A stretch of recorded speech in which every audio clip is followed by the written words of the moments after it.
Hey guys, this is part 2 of a 3-part video review. If you haven't seen part 1 yet, you should click the annotation on the screen to go do that first. If you have seen part 1, keep watching. Let's jump from one tangent to another and talk about Samus herself. I've said enough about her monotone voice, but that isn't even remotely the worst part. Remember how I said this game was sexist? You don't have to look any further than Samus to see why. And I'm not talking about how her proportions have been altered for sex appeal. There's so much more than that. Samus is canonically about 6 foot 3 inches in most of the games she's appeared in. For comparison, I'm 6'1", so she's a bit taller than I am. But in this game, she is about 5 foot 3 inches. What is the point of shrinking her? Oh, of course. We can't have female characters that are taller than male characters. What do you think this is, the 21st century? What's worse is that she's actually about 5'1", because her Zero Suit has been redesigned with 2-inch heels. Why? She is a bounty hunter, constantly fighting and running for her life. How is this helpful in any way, shape, or form? And this is just her physical appearance. Her personality is infinitely worse. Samus has become a meek, depressed, submissive individual who holds an illogical motherly attachment to an alien parasite. She is an emotionally driven womb on legs. That's all Sakamoto, who, by the way, wrote this entire story and is proud of it, saw her as. That's who one of the first and strongest female protagonists in gaming has become. It's messed up. It disgusts me. How do people feel justified in defending this? I don't want to play this game anymore! Samus isn't the only character Sakamoto screwed up. The other 3 characters that appear in other Metroid games were butchered too. Adam appears in Metroid Fusion and the Metroid manga. His mind is cloned into a computer after he dies. He is described as a brilliant military commander, someone who Samus admires. In this game, he takes only 5 soldiers into a monster-infested vessel and sends them off alone to die, then sacrifices himself for no reason whatsoever. As for the other 2 characters, I'll talk about them as they appear in the game. So we finally get away from the story in this game, restore power to the ship, and start exploring Sector 1, the forest area in this game. And again, while the gameplay has some major flaws, I was still able to get some enjoyment out of it. It's dumbed down, but it's dumbed down while being a badass. We get to a research center, and find several mutilated bodies that have been attacked by some sort of creature. We go a little further, and find the creature. And while Samus' redesign disgusts me, this particular character downright infuriates me. Oh no! No! No! I refuse to acknowledge your existence! No!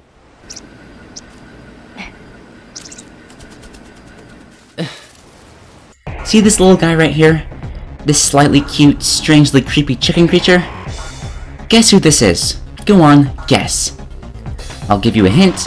He's a recurring antagonist of the Metroid franchise, and one of my favorite video game characters of all time. If you know who this was beforehand, you know where I'm going with this. And if you don't, you probably can't guess who this is, because this is Ridley. What the hell happened to him? How much did Sakamoto have to drink when he thought this was a good idea? Okay, this is Ridley. One of my favorite video game villains has been turned into a derpy-looking decapitated chicken with kitten ears. Ugh, I'll save my rant for Ridley for when he appears later. We go forward.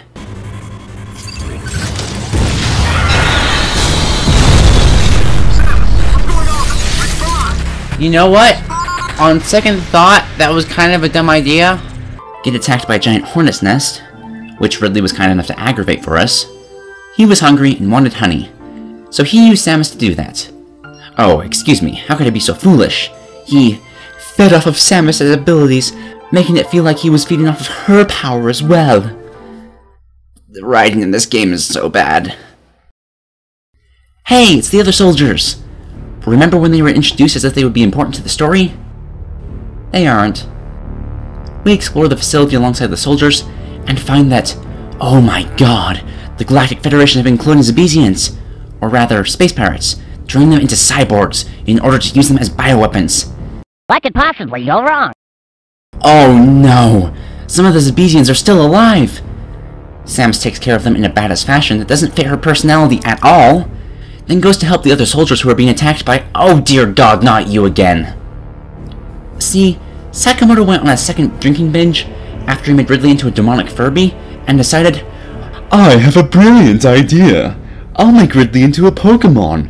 He hits level 16 and evolves into his teenage state. Yay! And you can tell it's his teenage state because he's showing off the latest trends with his fabulous hairdo. And somehow, Samus isn't able to figure out that this thing isn't at least related to Ridley, even though there are several obvious similarities. But I guess we can't expect her to figure that out. She's a woman character in Other M after all. It's kind of a given at this point. So, the big strong man Anthony drives totally not Ridley away with one of the most useless guns I've ever seen. Samus shows personality, and we find out, oh no, Lyle is dead. Oh god, no. Not Lyle. He was my favorite. Wait, which one was Lyle again? I don't know. And Samus finds the empty husk of Ridley's baby form, or Little Birdie, as it's referred to in this game, because his appearance just isn't bad enough. And somehow, this giant lizard creature that totally isn't Ridley popped out of this tiny carcass. Because logic. Adam commands Samus to hunt the mysterious creature down, so she descends into Sector 3, more commonly known as the Pyrosphere. And this is the part of the game where Samus runs through an active volcano without Adam authorizing the Variosuit. Unfortunately, my recording software glitched out, so all the footage of this part looks like this. But I was able to save the audio, and this basically sums up what this entire section is like. Oh, great. Hey, Adam, I'm kind of burning up here. Can I have the Variosuit? Looks like the normal beam won't have any impact on the enemies around here. Samus, use your ice beam. Thank you. Now, I'm almost dead. How kind of you to be looking out for my safety. I can't get up there? Crap, let me move. Ah! Heal. Ah! Samus, what's going on? Respond! What's going on? You don't know how to authorize the Variosuit. Jeez. Not having fun. Ow! I'm dead. Adam, I'm inside a volcano. There's literally no better time to have the Variosuit. And the lava's rising. Samus, activate the Variosuit. Oh, finally! Yourself from heat damage. Once she reaches the top of the volcano, and Adam's brilliant military mind realizes, oh shit, Samus is in a volcano. I should probably authorize the Variosuit, because she's too incompetent to turn it on herself. We fight a giant lava creature. These bosses are easily the most enjoyable part of this game. Most of them boil down to dodge, charge shot, rinse, repeat, maybe shoot a missile if you freeze something, but it's the best way to implement that kind of gameplay. And the bosses themselves are pretty cool. If I could somehow go back and fight the bosses, ignoring everything else in this game, I'd have a good time. So we kill the Goyakuma, whose death causes the lava to lower because who cares anymore? And we are almost to this mysterious creature, when we are met with a grapple node. Instead of authorizing the non-lethal grapple beam, Adam says, screw the monster that I sent you after and you've almost caught up with. We gotta go to Sector 2, where survivors are. Maybe. So we do, and find out that... uh-oh... there are Metroids on this ship. Metroids that were able to attack a monster in an ice area, which they shouldn't be able to survive in. Which Samus immediately forgets, because that's not important or anything. We continue through Sector 2, and find that... oh no! Not Maurice too! What are we gonna do without Maurice? No! Oh look, a person!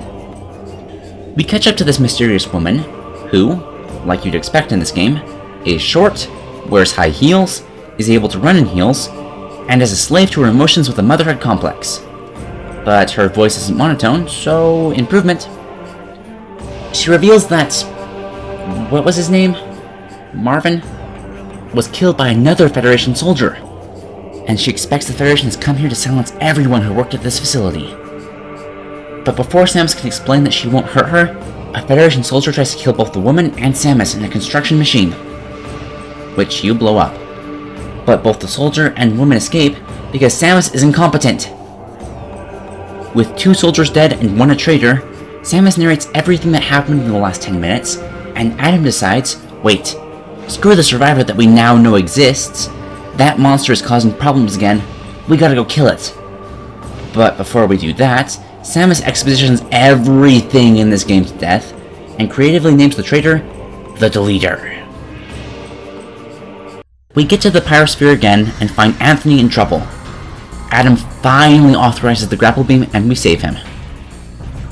Anthony tells us that Adam ordered the soldiers to start moving as a unit, because, shocker, bringing only 5 soldiers to a monster-infested ship and sending them off on their own was a bad idea. Anthony reminds us that he's the only likable character in this game. Gotta restore the power in this place, so I can see that pretty face of yours. And Samus suddenly has a flashback. Turns out, Samus left Adam's command because she wanted to go on a suicide mission to save Adam's doomed brother. Now, I know I said I wasn't going to go into the interactions between Samus and Adam, but the amount of time she drives in just how much she regrets leaving his command, which, no, I read the manga, she most certainly doesn't, throws the entire Metroid series under a bad light. All of those awesome adventures you go on in previous games, Samus regrets them. She regrets becoming a freelance bounty hunter. She regrets going on those awesome adventures. She regrets being independent. After the pointless flashback, Anthony leaves to fix some sort of problem with the power, and Samus continues her hunt for the monster. But before she gets the chance to do that, she gets attacked by a giant lava fish. This is easily the most creative boss fight in this entire game.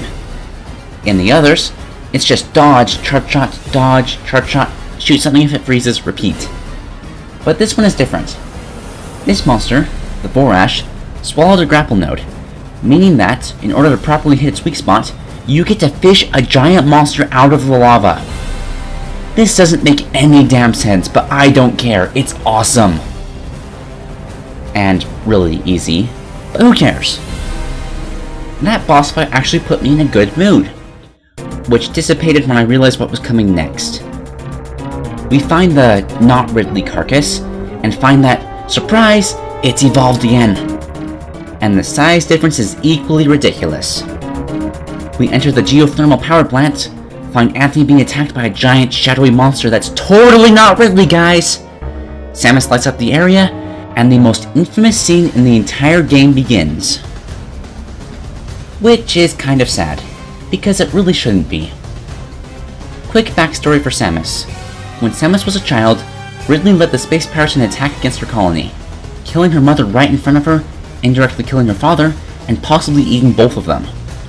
This, obviously, left Samus a bit scarred for the rest of her life. Samus has since fought through this PTSD, and defeated Ridley, multiple times, but now, suddenly, she's completely paralyzed by his sudden resurrection, even though he's come back from the dead multiple times at this point in her life.